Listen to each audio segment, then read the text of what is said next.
Nicolas Dose, on est donc entré ce matin là dans la dernière ligne droite pour la réforme de l'assurance chômage. Il reste moins de 48 heures pour trouver un accord entre les partenaires sociaux. Est-ce que c'est bien engagé ce matin? Très mal engagé. Toujours sur la question des fameux CDD courts où on pense mettre en place une sorte de principe pollueur-payeur. Plus une entreprise utilise de CDD, plus elle coûte cher à l'assurance chômage. Du coup, plus elle paye de cotisations parce qu'elle pollue plus, si vous voulez. Voilà, de cette manière, les syndicats de salariés et syndicats de patrons sont d'accord sur rien. Tout le monde est venu avec sa solution, rien ne va.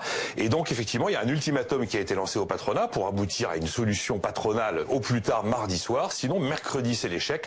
On se dirige a priori pas vers un accord. Donc, on se dirige plutôt vers un échec des négociations. Et la suite, c'est quoi s'il y a échec alors? 3 choses à retenir. 1, c'est l'État qui reprend la main.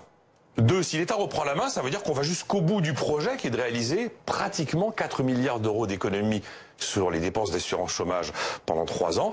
Et puis souvenez-vous, 3e élément, Emmanuel Macron s'était engagé lors de la campagne présidentielle à nationaliser l'UNEDIC. C'est vraiment à reprendre la main intégralement, ce qui voudrait dire au bout du bout, eh bien mettre fin à la gestion paritaire de l'assurance chômage telle que ça fonctionne depuis 1958, depuis sa création, qui aujourd'hui est totalement gérée par les partenaires sociaux, syndicats de salariés et syndicats de patrons. Ce serait ça une petite révolution dans la gestion des systèmes sociaux français. Et si le gouvernement décide tout seul, quelles sont les pistes qui sont sur la table? Il y a un bonus-malus d'une manière ou d'une autre sur les CDD courts. Le gouvernement y tient, Muriel Pénicaud l'a rappelé. Souvenez-vous, Emmanuel Macron avait insisté sur ce principe, c'était dans la Drôme le 24 janvier. Il peut aussi y avoir une remise en cause de la permittence. La permittence, c'est ce système qui fait que souvent salariés et employeurs préfèrent des CDD parce que l'assurance chômage, finalement, indemnise les périodes d'inactivité dans le mois.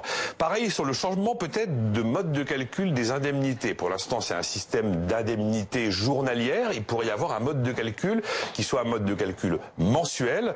On pourrait aussi, par exemple, imaginer qu'on exige plus que 4 mois d'activité pour accéder à l'assurance chômage. Et puis après, vous avez tous les éléments traditionnels de paramètres pour essayer de remettre le système à l'équilibre, j'ai envie de dire, qui sont combien les entreprises cotisent, quel sera le montant de mes allocations, quelle sera la durée d'indemnisation, est-ce qu'on garde 24 mois ou moins de 24 mois, et puis est-ce qu'on crée la fameuse dégressivité des allocations?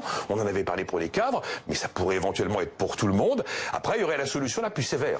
Solution qui a été utilisée par exemple par les Anglais. On crée tout simplement une indemnité chômage forfaitaire, la même pour tout le monde, mais généralement elle n'est pas très généreuse.